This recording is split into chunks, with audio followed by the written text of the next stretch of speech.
Now let's just go over the important points in the price each of us must pay to achieve the wonderful life that can be ours. It is, of course, worth any price. 1. You will become what you think about. 2. Remember the word imagination. Let your mind soar. 3. Courage. Concentrate on your goal every day. 4. Save 10% of what you earn. And action. Ideas are worthless unless we act on them.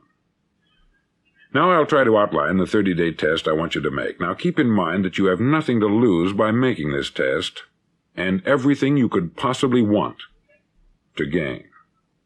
There are 2 things that may be said of everyone. Each of us wants something, and each of us is afraid of something. I want you to write on a card what it is you want more than anything else. It may be more money. Perhaps you'd like to double your income or make a specific amount of money. It may be a beautiful home. It may be success at your job. It may be a particular position in life. It could be a more harmonious family. Each of us wants something. Write down on your card specifically what it is that you want.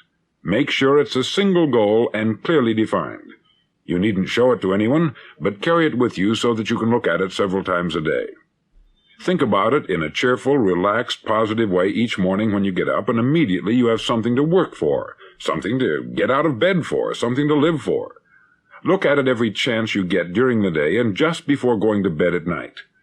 As you look at it, remember that you must become what you think about, and since you're thinking about your goal, you realize that soon it will be yours. In fact, it's yours really the moment you write it down and begin to think about it. Look at the abundance all around you as you go about your daily business. You have as much right to this abundance as any other living creature. It's yours for the asking. Now we come to the difficult part. Difficult because it means the formation of what is probably a brand new habit, and new habits are not easily formed. Once formed, however, it'll follow you for the rest of your life. Stop thinking about what it is you fear. Each time a fearful or negative thought comes into your consciousness, replace it with a mental picture of your positive and worthwhile goal. There will come times when you will feel like giving up.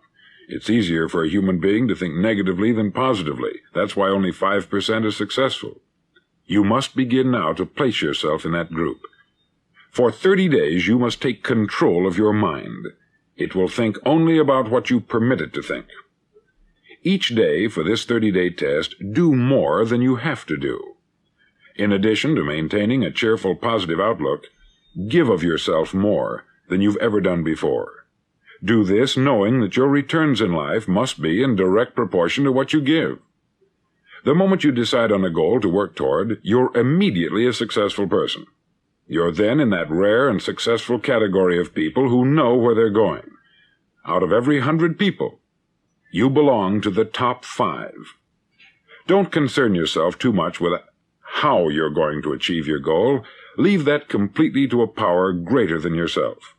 All you have to do is know where you're going. The answers will come to you of their own accord. Remember these words from the Sermon on the Mount, and remember them well. Keep them constantly before you this month of your test. Ask, and it shall be given you. Seek, and ye shall find. Knock, and it shall be opened unto you. For every one that asketh receiveth, and he that seeketh findeth, and to him that knocketh it shall be opened. It's as marvelous and as simple as that. In fact, it's so simple that in our seemingly complicated world it's difficult for an adult to understand that all he needs is a purpose and faith. For 30 days, do your best. If you're a salesman, go at it as you've never done before, not in hectic fashion, but with the calm, cheerful assurance that time well spent will give you the abundance in return you deserve and want.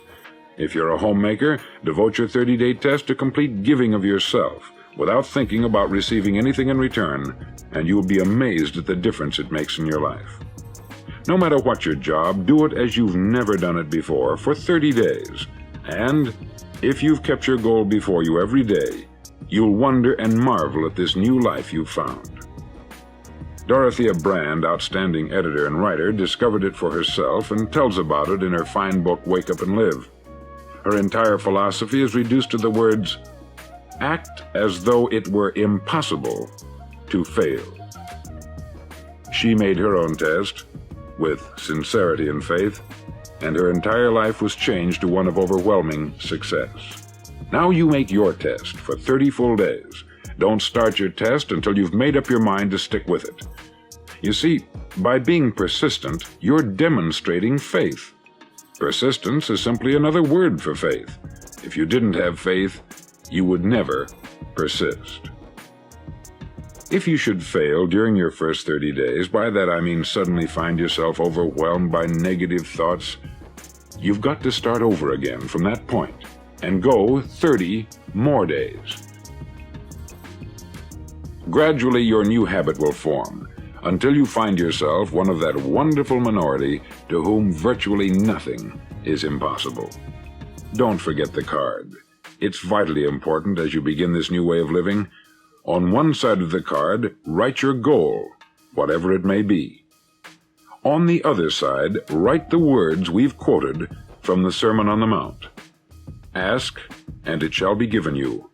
Seek, and ye shall find. Knock, and it shall be opened unto you.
feel somehow or the other that looking in on this telecast today, there are those people who feel that there's certain obstructions in their way.